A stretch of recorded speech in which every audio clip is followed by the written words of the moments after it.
¿Qué tiene que ver la caída de Brandon Stark en Juego de Tronos con la guerra de Troya? A veces generamos el falso dilema de confrontar, de enfrentar, de comparar a quienes leen literatura clásica con quienes leen literatura comercial. Como si la literatura clásica es algo que es inaccesible, difícil, incomprensible, que hay que tener unas habilidades para leer esa que es la literatura, frente a la otra que es como una literatura en pequeño, que solamente es para personas que no tienen grandes habilidades, que las personas que leen la literatura comercial son limitadas. Se desprecia a veces a quienes leen la literatura comercial. Pero la verdad es que no se trata de una cosa o la otra, sino una cosa y la otra. Si nos acercamos desprejuiciadamente a la literatura comercial, veremos que hay allí también historias muy interesantes escritas en un interesante lenguaje también. Además, no perdamos de vista que en su tiempo la Ilíada también fue una literatura para masas. Lo que pasa es que no son iguales las masas del siglo VIII antes de Cristo que las masas del siglo XX. Pero masas son masas. Estas dos formas de presentar la ficción comparten elementos comunes. Por ejemplo, en el caso de Bran Stark y Aquiles, hijo de Peleo, ambos son los personajes paradigmáticos de la sociedad a la que pertenecen. Están llamados a defender a sus semejantes, tienen unos saberes que no tiene el resto de la comunidad y son personajes legendarios a futuro de esa sociedad en la que viven. En el caso de Aquiles, al final de la guerra de Troya, necesita una nueva armadura, porque la suya se ha perdido una vez que Héctor desvivió a Patroclo. Entonces, por intervención de Tetis, Hefesto ha fabricado no solamente una armadura nueva, sino también un escudo. Un escudo que, si nosotros lo sacamos del texto literario, veremos que es irrepresentable. ¿Por qué es irrepresentable? En el escudo está representado todo el cosmos, todo el etos de la sociedad a la que Aquiles pertenece. Entonces, de adentro hacia afuera, primero está representado el cosmos, el cielo, las estrellas, los astros, etc. Después están representadas dos ciudades pobladas por hombres dotados de palabra, dice el texto. Entonces, una está en paz y la otra está en guerra. En la ciudad en paz está representada una boda y además un litigio donde unos personajes están discutiendo porque una persona desvivió a otra, entonces tienen que pagar una multa y nos dicen que en ese litigio las personas hablan y que cada vez que hablan los demás los aplauden sucesivamente. ¿Cómo que sucesivamente? Quiere decir que uno habla, otro lo aplaude, uno habla, otro lo aplaude. ¿Y cómo se ve eso en un escudo? Entonces vemos que ese escudo tiene como una connotación mágica. Ahí nos están hablando de un escudo, pero no estamos viendo un escudo, estamos viendo un elemento mágico, una cosa que es más que eso. Después, cuando se habla de la ciudad en guerra, ocurre algo similar, porque bueno, esa ciudad está siendo asediada, los que están asediando la ciudad van a recibir una emboscada, entonces se nos cuenta el asedio, cómo se prepara la emboscada, las consecuencias de la emboscada, y al final de la descripción de la ciudad en guerra, dice esto: movíanse todos como hombres vivos, peleaban y retiraban los muertos. O sea, ¿cómo que se movían? ¿Cómo que se movían? O sea, que ese escudo no tenía unas imágenes fijas ahí había una cosa. Ese escudo tiene algo raro. Ese escudo tiene algo raro.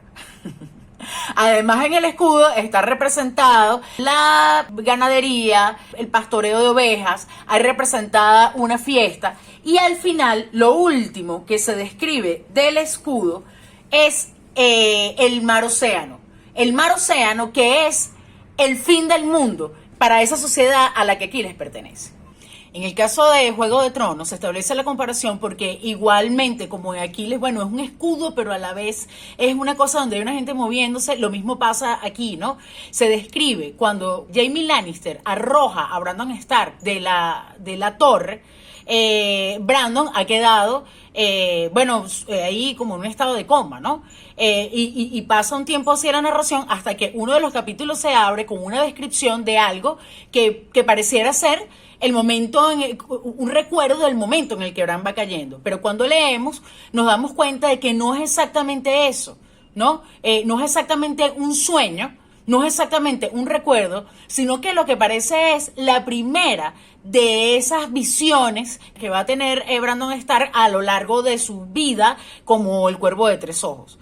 Entonces, ¿qué es lo que va a ver él? Lo mismo que o sea, así como en el escudo de Aquiles se representa el universo del hijo de Peleo, en esta cosa que no es sueño ni recuerdo, se representa todo lo que va a ser el cosmos, todo lo que es representativo de la realidad de ese sujeto.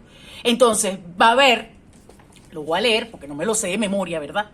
Las montañas y los ríos, o sea, la naturaleza del lugar, ¿verdad? Dice, el mundo entero se extendía ahí y era un tapete blanco, castaño y verde. Es el mundo entero lo que va a ver este muchacho.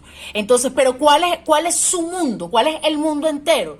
Bueno, el mundo entero son los 7 reinos, ¿verdad? Son los 7 reinos, pero además, como él es un Stark y lo que los Stark son está asociado a su linaje familiar, entonces él va a ver esos lugares y esas situaciones asociadas a los miembros, asociados más bien, a los miembros de su familia que están allí. Entonces, en la caída, él va a ver a Sir Ludwig primero, que es digamos, el hombre de ciencia, ¿no? Que además está como mirando algo por un aparato que pareciera ser un catalejo, pero además eres el médico, digamos, de Bran de ahora en adelante, ¿no? Después se va a ver a Robb preparándose para ser el sucesor de Ned Stark. Se va a ver lo voy a ver en Invernalia.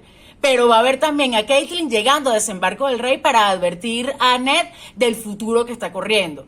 Va a ver a Ned siendo Ned ahí en una situación como tratando de negociar, pero siendo un poco pusilánime, siendo quien va a ser. Vemos a las niñas, a Arya siendo una rebelde, a Sansa llorando, lamentándose de su situación y en ese tránsito, ¿verdad? Como él va a ver el mundo entero y cada parte de ese mundo, decimos, se describe como uno de los miembros de su familia. Sin embargo, aunque en esa visión ve el mar de los Dothraki, del mar de los Dothraki no se dice nada. Solamente dicen que lo ve. ¿Por qué? Porque no hay nadie de su clan familiar allí. Y de ahí va a saltar al muro en donde está Jon Snow, que bueno, claro, es su hermano, ¿no? Y va a prever también lo que Jon está llamado a hacer, pero de nadie de los que están en el mar de los Dothraki dice nada de lo que están llamados a hacer, nada, solo dice que los ve ella. Y bueno, ve el muro que, al igual que el mar océano en el caso de Aquiles, el muro es el fin del mundo para esta gente. ¿Dónde está la relación? En que en la situación de ambos personajes, a través de un elemento irrepresentable, en el caso de Bran el sueño, en el caso de Aquiles el escudo, fíjense que ni en la película Troya ni en la serie de Game of Thrones estas dos cosas están representadas tal como son. Si leemos desprejuiciadamente encontraremos muchas más relaciones, porque no es una cosa o la otra, sino una cosa y la otra.